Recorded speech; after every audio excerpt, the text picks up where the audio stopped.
zinatuelekeza katika ugonjwa wa akili. Kwa hivyo there's what we call drug induced psychosis. Kwa hivyo ni ugonjwa wa akili ambao umesababishwa na madawa na drugs. Kwa hivyo kuna mahusiano. Yeah. Okay.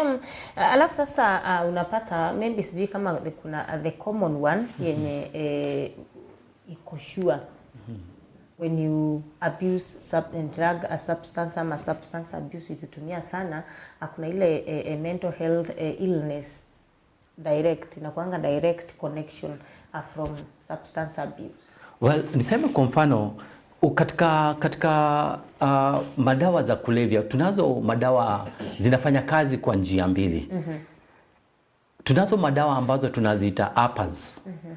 Uppers hizi ni madawa ambazo ni stimulants. Mfano wake ni kama bangi kwa mfano. Unapoitumia inakupa energy, inakupa msisimuko. Hiyo kategoria ya madawa tunaziita stimulants. Then we have downers ambazo ndio depressants. Mfano wake ni pombe. Pombe, alcohol is a depressant. Sasa utapata kuona ya kwamba iwapo mtu anatumia, kwa mfano ametumia bangi kwa mfano, kwa sababu ya kule kumzuzua, utapata kuona ya kwamba itaweza kumfanya akafanya maneno ambayo hangefanya akiwa katika hali yake ya kawaida. Anapata nguvu nyingi zaidi. Ile ambacho tunasema dopamine, kuna kuwa na excess production of dopamine kwa mwili. Na inamfanya anafurahia zaidi, anapata nguvu zaidi, na hiyo inamfanya asiwe mtu wa kawaida. Now, direct to your question, mtu ambaye ako na ugonjwa wa akili, kwa mfano ako depressed, alafu umpatie pombe, unamalizia. Exactly. Now, pombe is a depressant. It shuts down the system. Na huyu mtu mwenyewe upande huyu mwingine ana ugonjwa wa akili ambao ni depression, msongo wa mawazo. So akitumia pombe itampeleka to the farthest extreme of being depressed. Haya, pande nyingine ya mfano niseme uppers kama marijuana kwa mfano. Huyu mtu upate mtu ana bipolar mood disorder. Na upate for example kuna bipolar 1 which is manic. Huyu yule mtu mwenye anafiligi mchangamfu, mtu anajifilia kwamba ana uwezo fulani, ni mtu wa maana katika jamii. Alafu huyo mtu umempatia bangi. So kila ambacho bangi itafanya, itakuja ifanye hiyo hali yake iwe zaidi. That is how they correlate. Alafu sasa kuna zile factors maybe zina drive to substance abuse, especially to this young generation, kwa sababu sasa unapata hata kama tunasema at this point unaweza pata umeanza tu kutumia drug kwa sababu tuseme economy iko juu ama all those factors, but to be specific, kuna zile factors ambazo zinasababisha mtu aanze kutumia substance. Well, niseme ni tofauti na inategemea ni individual. Kwa mfano, kuna mtu ambaye hana shida, mfano, hana shida na mapenzi. Okay. Kuna mtu ambaye mfano akiachwa, anaachika. Hana big deal nayo. Lakini kuna mtu ambaye akiwachwa itamuaffect kiwango kikubwa sana. Na mtu kama utapata kuona kwamba ataamua kutafuta suluhisho ama kupata nafuu kutoka kwa drugs. Okay. Kuna mtu mwingine, for example anxiety. Mtu ni mwanafunzi, mtihani uko karibu. Kwa sababu ya kukosa confidence, anajieleza ya kwamba lazima nitumie drugs ili iweze kunipa confidence. Kuna watu wengine tunasema huwa wanakosa pia still ujasiri. Maybe you are approaching someone, alafu unapata kuona kwamba hauna huo ujasiri. Unaenda unatafuta ujasiri, we call it a liquid confidence. Unaenda unakunywa, alafu ufanye nini? Alafu uweze kuface kile ambacho unataka kuface. Kwa hivyo niseme hivi, kile ambacho at specific jambo ambalo linaweza kufanya mtu akaenda into use of drugs ni diverse. Ni diverse. Mwingine inaweza kuwa ni hiyo tumesema kwa sababu ya hata ugonjwa. Kuna mtu unaweza pata kwamba ana ugonjwa ambao inamletea maumivu, na hii maumivu itakuelekeza uweze kutumia madawa. Kwa mfano kama madaktari watu watumia, utapata mtu anatumia Pethidine, Tramadol kumanage pain. So na katika kutumia hiyo madawa, kwa sababu hakuna mtu ambaye anapenda kuhisi uchungu, utajipata utatumia hiyo madawa mpaka ukuwe na uzoevu. Na hiyo ina lead to addiction. Kwa hivyo pain can lead to that. Desperation can lead to that. Ni mambo mengi.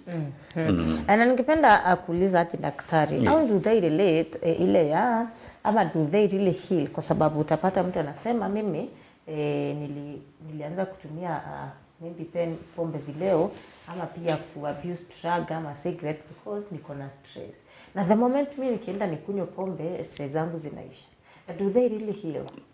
Well, niseme huwa inawasaidia. Hawezi ukatumia iwapo haikusaidii. At what point? Kwa sababu the next day bando zile vitu zilikuwa zinakusumbua zinaendelea kukusumbua. Sasa hapa hivi ndipo tunakuwa na shida hapa. Mtu ambaye anaenda kutumia for example pombe vile umesema hivi kwa sababu ya stress. Yeye anaishi maisha ya sasa na sasa hivi. Yeye ya kesho haimsumbui. Wewe hapo hivi ndio inakusumbua. So mimi najua saizi nina msongo wa mawazo, nina shida. Nikinywa nitalala, nitaisahau. Nitakutana naye kesho. Kwa hivyo kwa sasa hivi sikumbuki. Sishughuliki, hainisumbui. Hivyo basi imenisaidia. Lakini ukweli ni kwamba vile umesema kesho yako utakutana nayo. Na sasa hapo hivi ndio tunasema now it doesn't offer a permanent solution. It is very very temporal. And on the flip side ni kwamba badala ya kukusaidia hiyo itakusaidia hiyo muda mfupi, lakini ukweli ni kwamba itaifanya iwe worse zaidi. Manake baada hata ya wewe kutumia na ikawa tuseme umesahau hiyo shida, tunasema kila ambacho kimefanyika ni kuipostpone, umeipostpone. Na umeipostpone at a cost. Manake hapa hivi labda ni hela ni school fees umekunywa. Ni pesa ya chakula mboga nyumbani hukupeleka ndio umekula. Kwa hivyo kesho yake ukiwa mzima utaulizwa swali, pesa ulipeleka wapi jana? That is another form of stress again. So shida ndio hiyo. Unahepa shida ndogo kutengeza kubwa. Unapata tuseme kuna mtu ako na stress, maybe kuna trauma, kuna depression, anxiety na all those mental health disorders or mental health illnesses. Unapata at some point zina lead into drug substance ama a substance use. Zikilind to substance use na mtu anzie kuzitumia, zinaisha ama ni cool to down for maybe a siku ama siku mbili? Zinaisha. Kuna kitu ambacho tunasema hivi, kama umetumia, ukiangalia effects za drugs katika mwili, nikasema kuna zingine ambazo zina cause what call drug induced psychosis. Hii unapata mtu tuseme amekuwa detached from reality. Hii lugha tupendi kutumia kama wataalamu, unasema mtu ni kama mwendo wazimu hivi, lakini mwendo wazimu huu umesababishwa na drugs. Alcohol inafanya hivyo, lakini induced psychosis ya pombe kwa mfano ni ya muda mfupi kidogo. Ya marijuana kwa mfano inaweza ikakosa permanent induced psychosis. So kuna direct link between hizo drugs ambazo tunazitumia na shida za akili. Nyingine huenda yakapona. Nyingine huenda yakapona yenyewe wakati drugs hizo effects zake zimeisha kwa akili. So zitakusumbua when the drugs are still active in the system. Once they are weaned off, you go back to normalcy. Lakini hatari kubwa ni kwamba kuna nyingine huwa inaenda na inaharibu permanently. Wakati tunakaa na hao watu maybe we are in a family group setup, tunafanya kazi na kuna zile vitu unaangalianga unaona this person kama kuna kitu anatumia. Maybe Kiprotich jana kuna vile alikuwa na behave na ni kama hakukuwa sawa. Those signs zile tunafaa tuangalie na tuone this person is not going in the right direction. Another thing, a parent, nini wanafaa waangalie kwa watoto wao?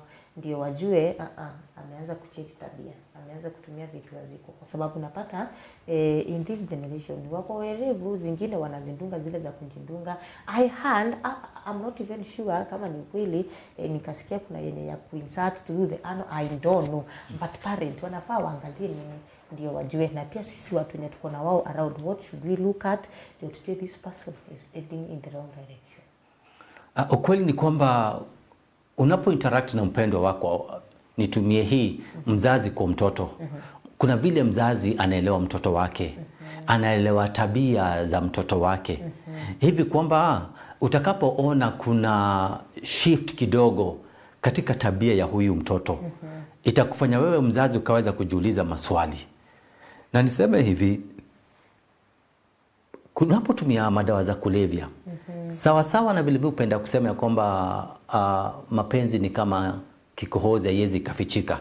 Mtu yote yule ambaye ana-engage katika drugs, itafika mahali anaweza akaficha siku ya kwanza, akaificha wiki mbili, miezi miwili, lakini kuna siku ambapo itafika na italipuka.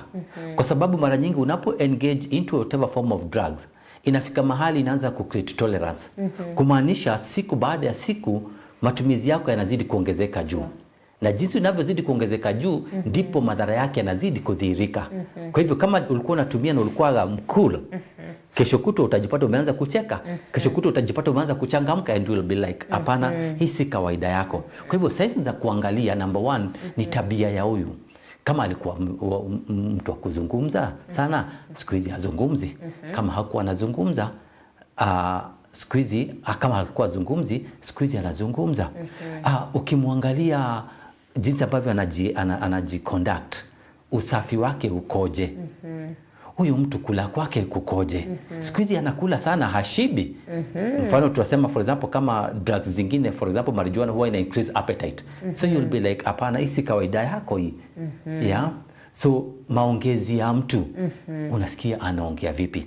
Wengine unaweza mtazamo wa nje, kwa mfano macho yanakuwa mekundu, na unajua kwa kawaida macho ya huyu haikuagi hivi, then you'll be like, nini, kuna shida hapa. Yeah. So hayo ndio baadhi ya vitu. Shuleni pia, mfano mtoto yuko shuleni, performance yake imeanza kurudi chini, na unajua hakika hii si kawaida yake. Such are the things ambazo mtu anafaa kuangalia. Yeah. In affect nini ama how does substance abuse affect our personal brain? Kwa yule mwenye anaitumia inamuaffect aje from the brain, maybe emotions na pia behavioral change? Tumesema unapoangalia brain ya mwanadamu, imetengezwa na ina sehemu nyingi ambazo zinafanya kazi tofauti. Nikasema kuna sehemu ya brain ambayo inashughulika na state of arousal, awakeness.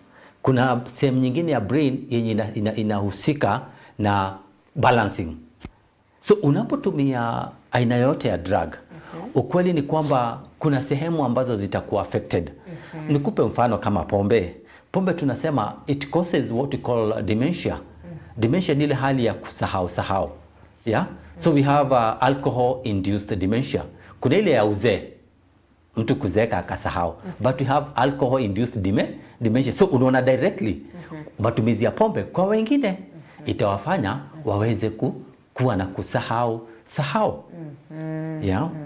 So directly to mtazamaji anapenda ni vema afahamu ya kwamba chochote kile ambacho unachokitumia in form of drugs, it has a direct relationship with your mental health, and it is going to affect you in one way or the other, and in most cases of course you're talking about the negative effects. Yeah. Wakati mtu ako into drug substance abuse, life yake ina change. Unaweza pata maybe hata educational wise ime change, unapata behavior wise ime change. Lakini kuna wale watu unjificha sana, hata akifanya hizi maneno they hide themselves so much. Unapata substance abuse imekufanya ukakuwa mtu mnyamavu, au interact na watu, lakini deep down unajua what you're doing. Tukikuja kujua, tunajua ukiwa umeenda sana, ukiwa at the point ile ya breaking point, hapo ndo tunakuja kujua this person akianza kusaidiwa, anaanza kusaidiwa from where? You pick it from that point. Mahali utampatia, you pick from that point. Na niseme hivi, watu ni tofauti. Kuna mtu mfano anaweza akatumia, wacha tumetu tena mfano wa bangi mfano. Kuna mtu anaweza akatumia bangi na matumizi yake ya siku ya kwanza yakampa kujihisi vema. We call it the reward pathway circuit katika brain yake ikawa ni positive. So if the reward was positive, angependa kurudia tena na tena na tena. Kuna mwingine ambaye ataitumia mara ya kwanza na reward iwe negative. Huyo mtu atasema, hiyo kitu nilivuta nikakohoa mfano, nikasikia vibaya. Pombe nilikunywa nikatapika nikaendesha, hiyo kitu siitaki tena. Ataachana nayo. Kwa hivyo watu wanakuwa affected tofauti. Lakini niseme hivi, ukitumia kwa muda, kuna mwingine it will come and catch up with him later in life, not immediately. Bangi mfano ukaona kuna mtu atavuta na akatokwa na wazimu.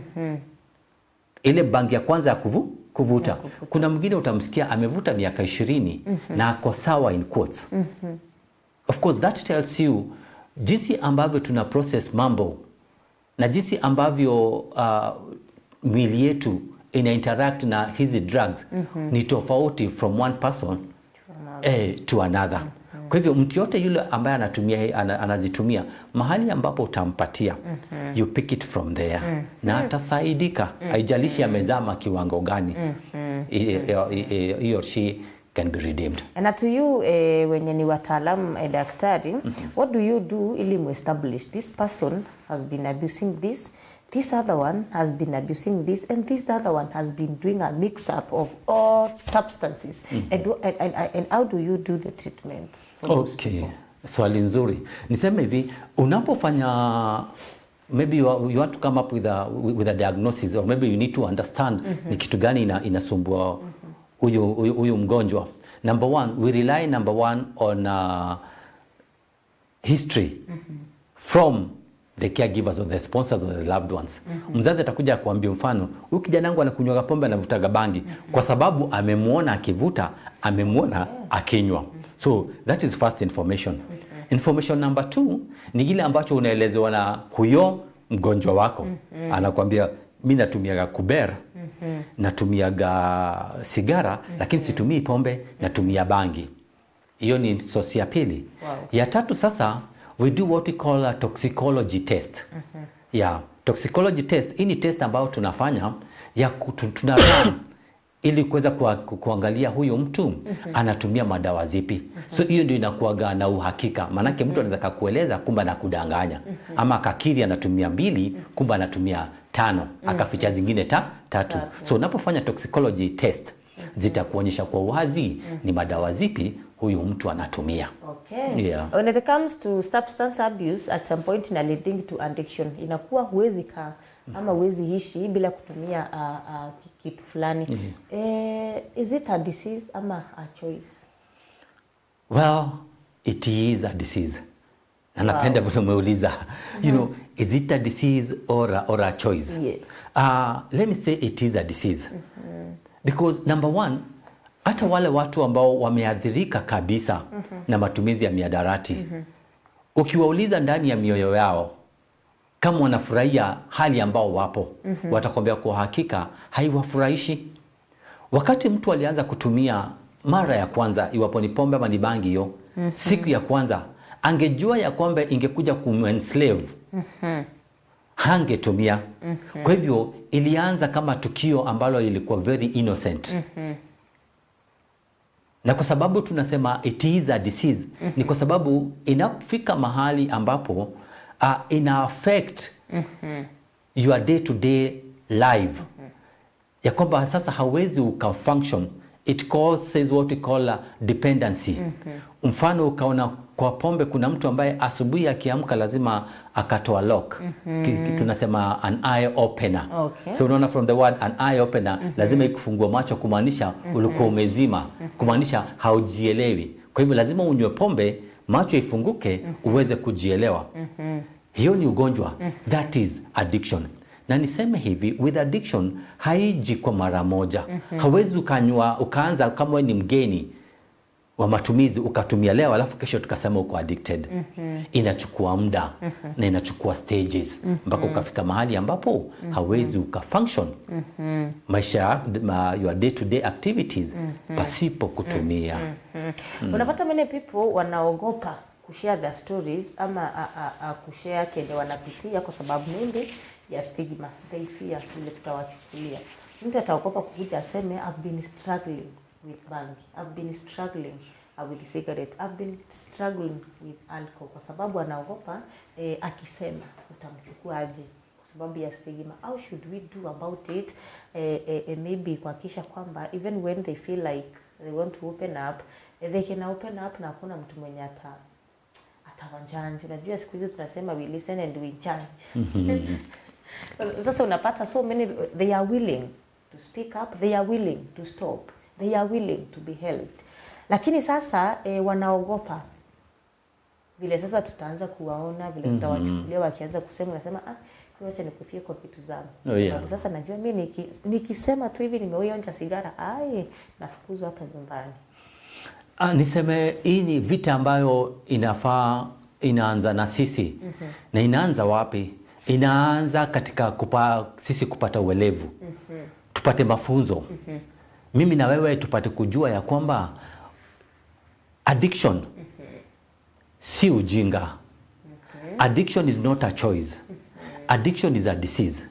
Inaweza kuwa ilianza kama ujinga lakini ikamalizia kuwa ugonjwa.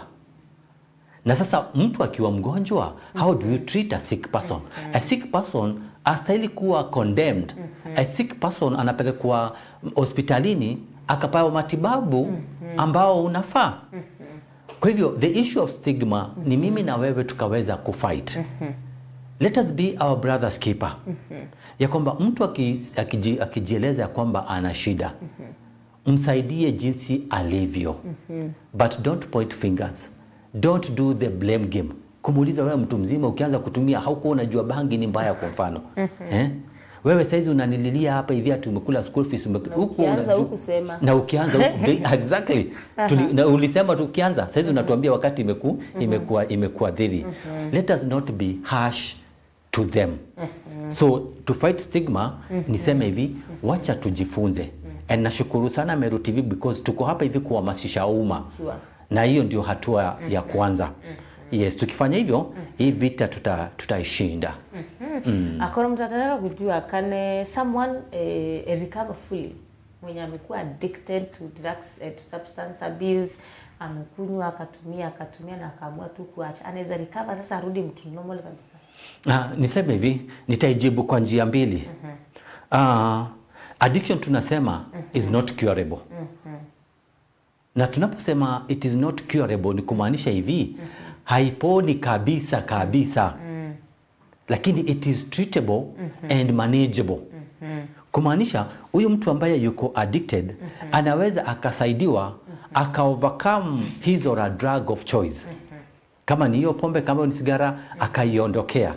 Lakini utaelewa ya kwamba huyu mtu japo ameiondokea, anaweza kawa ameketi ameishi miaka 2, 3 na mwaka wa 5 akairudia.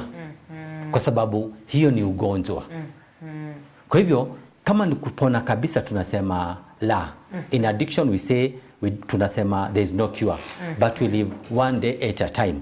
That's why utauliza mtu yote ambaye amekuwa katika uraibu atakwambia I'm 2 years sober. I'm 50 years sober or 50 years in recovery. Kumaanisha hata unaweza fika mwaka wa 51 na urudi back to where you are. Lakini niseme hivi, unaweza ukarudi na ukaanza kufunction sawa na mtu yeyote yule. Kwa hivyo kama for example ulikuwa umeingiwa na some psychosis, shule ukadrop, ndoa ukaitelekeza, kazi ukaharibu, unaweza ukarudi, ukapata kazi, ukatunza kazi, ukatunza familia yako, afya yako ikarudi na maisha ikawa ya kawaida. But back in your mind, jua ya kwamba ndani yako you were once an addict. And ukicheza kidogo hivi kufumba na kufumbua, you can go back to where you are. And during all this period, how important is counseling to seek help from counselors? Wow, thank you very much. Utapata kuona ya kwamba safari ya recovery is a lifelong journey. So hatuwezi tukasema nimepona sasa leo, nimeachana na mihadarati na niko sawa. Once in a while unastahili kuinteract, we call it normally the aftercare services. Interact na watu ambao wanakujali.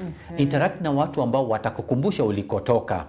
Interact na watu ambao watakushika mkono unapoteleza. Na tutapata kuona kwamba kwa wale ambao wamepitia hizi changamoto, tunawaambia they should keep in touch with their sponsors. Wanaweza kuwa ni our counselors. They should be attending one-on-one sessions. We have what we call the narcotic anonymous meeting. We have we have alcoholic anonymous meeting. Wale ambapo watu ambao walikuwa wanatumia hizi drugs wanakutana, wana-encourageana. Be attending those meetings. They are very, very important. And as there are those people who are struggling with drug abuse silently.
Siri ya msamaha wa dhambi. Zaidi kuweka neno la Mungu ndani ya moyo wako mpaka ukiri hauna dhambi, mpaka ukiri wewe ni mwenye haki, wakati neno litaingia ndani ya moyo. Gwatanira na Pastor Ibrahim Karori ntuku chionde chia juma kwa mberi ya dhaijeri na nuchu chia ugoro aja kwa Meru TV akoreterete mubango jua siri ya msamaha wa dhambi. Unajua watu wao wameweka seti kuja unaona gari kama imejaa unaingia imejaa.